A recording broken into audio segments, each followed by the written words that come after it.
Sesaat lagi Anda akan mendengarkan program Renungan Sahabat Seperjalanan bersama Pendeta Wendy Pratama.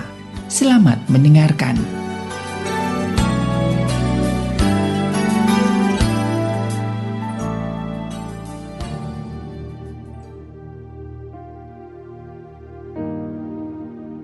Selamat berjumpa kembali dalam layanan audio Sahabat Perjalanan. Hari ini adalah hari Jumat 19 Agustus 2022.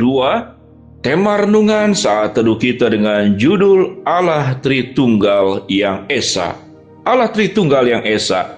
Firman Tuhan terambil dalam Matius 28 ayat yang ke-19. Karena itu pergilah jadikanlah semua bangsa muridku, dan baptislah mereka dalam nama Bapa dan Anak dan Roh Kudus. Markus 12 ayat ke-29. Dengarkanlah hai orang Israel, Tuhan Allah kita, Tuhan itu Esa. Mari kita berdoa. Bapa yang di dalam surga, kami ingin belajar tentang kebenaran firman Allah bahwa Tuhan yang kami sembah adalah Tuhan yang Esa di dalam tiga pribadi, dalam tiga oknum, dalam satu pribadi, yaitu Allah Tritunggal. Berkati agar kami punya pemahaman yang benar dalam hal ini. Dalam nama Tuhan Yesus kami berdoa, amin. Shalom sahabat seperjalanan yang dikasihi Tuhan, Allah Tritunggal yang Esa. Allah dari tiga oknum dalam satu pribadi. Sahabat seperjalanan, tidak ada kata yang tepat apakah oknum, apakah pribadi, ataukah ilahi. Itu adalah pembahasan yang menjelaskan tentang siapa Tuhan. Pada dasarnya bahasa manusia sulit untuk menjelaskan secara gamblang dan tepat tentang siapa Tuhan. Namun firman Tuhan di dalam keterbatasan bahasa manusia menjelaskan semuanya itu dengan gamblang, benar, dan jelas. Ada banyak catatan dalam Alkitab. Namun kalau kita melihat saudara dalam Matius 28 ayat 19, dikatakan di sana, karena itu pergilah jadikanlah semua bangsa muridku dan baptislah mereka dalam nama Bapa, Anak, dan Roh Kudus. Kita bertemu dengan tiga oknum dari Allah Tritunggal, Bapa, Anak, dan Roh Kudus dalam satu pribadi. Sahabat seperjalanan, dalam Markus 12 ayat 29 dikatakan, dengarkanlah hai orang Israel, Tuhan Allah kita, Tuhan itu Esa.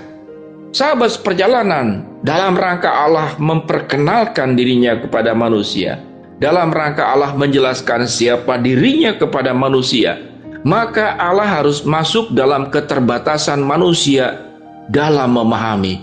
Pikiran yang terbatas, kita diikat oleh yang namanya lahiria, jasmania, bahasa yang terbatas, sementara Allah pribadi yang sempurna, yang tidak terbatas. Sama dengan bagaimana kita bisa menampung air lautan dalam sebuah gelas, itu tidak mungkin. Demikian juga bagaimana kita memahami Allah yang maha besar, yang maha agung, yang maha mulia di dalam pikiran manusia yang terbatas. Sahabat seperjalanan, pada titik ini mari kita belajar yang lebih disederhanakan. Mengapa bahwa kita menyembah Allah Tritunggal dan Allah yang Esa, Bapa, Anak, dan Roh Kudus, itu bukan berarti tiga. Kalau kita bicara tentang matematika, 1 tambah 1 tambah 1 sama dengan 3. Itu matematika, sementara Tuhan bukan matematika. Tetapi kalau kita memakai juga matematika, sama juga. 1 kali 1 kali 1 sama dengan 1.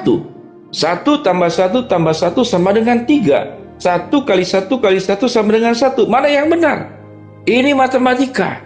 Kalau kita mengilustrasikan dengan zat yang ada di dalam dunia ini, yaitu cair, air. Air sewaktu diuapkan, dipanaskan menjadi uap. Sewaktu didinginkan, dia menjadi es. Unsurnya sama, air. Es, air, uap, tiga wujud. Tiga wujud dalam satu esensi. Bentuknya yang berbeda. Sahabat seperjalanan yang dikasihi Tuhan, saya seringkali menjelaskan dengan ilustrasi yang lebih sederhana lagi. Apakah saya satu atau tiga? Saya adalah seorang pendeta, saya adalah seorang suami, dan saya adalah seorang ayah. Apakah satu atau tiga? Satu pribadi di dalam tiga bentuk ekspresi 3 bentuk peran. Sehingga kalau dikatakan Allah punya peran, 3 peran dalam satu pribadi, mungkin itu lebih tepat dibanding dengan kata oknum. Namun kembali, kata apapun dia bisa mewakili secara sempurna. 3 peran dalam satu pribadi. Allah Bapa merencanakan keselamatan dan sebagai Allah pencipta. Kemudian Allah Anak adalah yang menyempurnakan, melaksanakan keselamatan. Dan Allah Roh Kudus adalah Allah yang menjaga setiap anak-anak Tuhan setelah Yesus naik ke surga. Itu untuk menjaga setiap anak-anak Tuhan mendapatkan kekuatan, penyertaan, pertolongan, damai sejahtera, bimbingan, dan kekuatan. Maka sahabat perjalanan, pembahasan seperti inilah yang agar manusia itu menjadi mudah mengerti akan kebenaran firman Allah. Sahabat perjalanan, namun bagi orang yang mencurigai Tuhan, yang mencoba bahwa Tuhan itu bukan untuk hanya dipercaya, tetapi dianalisa. Pertanyaannya, bisakah kita menganalisa Tuhan? Hal yang sederhana sebelum berbicara tentang hubungan kita dengan Tuhan. Sewaktu seorang anak SD, bisakah dia memahami pelajaran SMP? Kalau kita lebih jauh lagi, bisakah anak 5 tahun memahami pelajaran-pelajaran untuk tingkat doktoral atau tingkat profesor? Bisakah? Maka itu sesuatu yang mustahil. Bisakah kita manusia menganalisa, meneliti tentang Tuhan yang maha besar, yang tidak terbatas, yang sempurna, sementara kita terbatas, kita tidak sempurna, kita banyak kekurangan? Bisakah menganalisa? Tidak mungkin. Sehingga hanya Tuhan sewaktu menyatakan dirinya, baik lewat suara Tuhan langsung di perjanjian lama, lewat malaikat Tuhan, kemudian pada saat ini kita punya Alkitab secara lengkap lewat kebenaran firman Tuhan yang ada di dalam Alkitab, pemahaman tentang Allah Tritunggal yang sederhana dari ayat Matius 28:19. Karena itu pergilah, jadikanlah semua bangsa muridku dan baptislah mereka dalam nama Bapa, Anak, dan Roh Kudus. Dalam Markus 12:29, dengarkanlah hai orang Israel, Tuhan Allah kita, Tuhan itu Esa, bukan 3.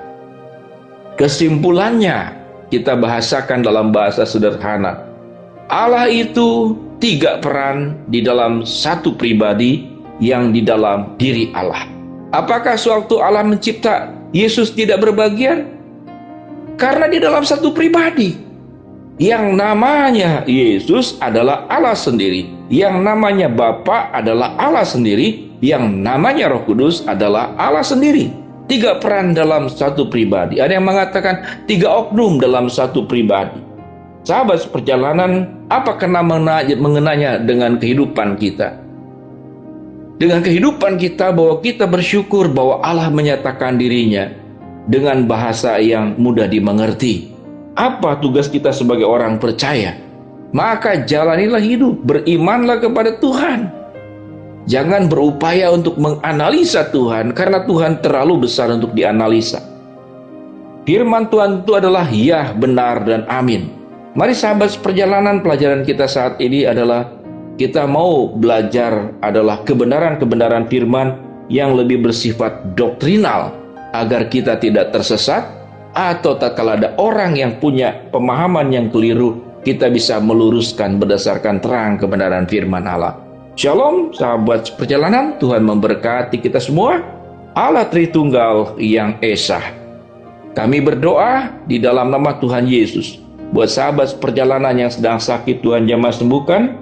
Sahabat perjalanan yang sedang menghadapi kendala, kesulitan, masalah, Tuhan bukakan jalan.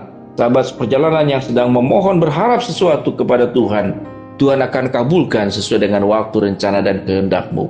Dalam nama Tuhan Yesus kami berdoa, amin.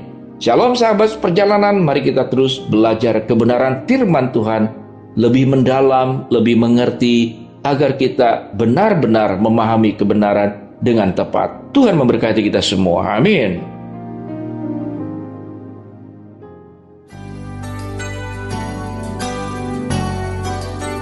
Anda baru saja mendengarkan program Renungan Sahabat Seperjalanan bersama Pendeta Wendy Pratama.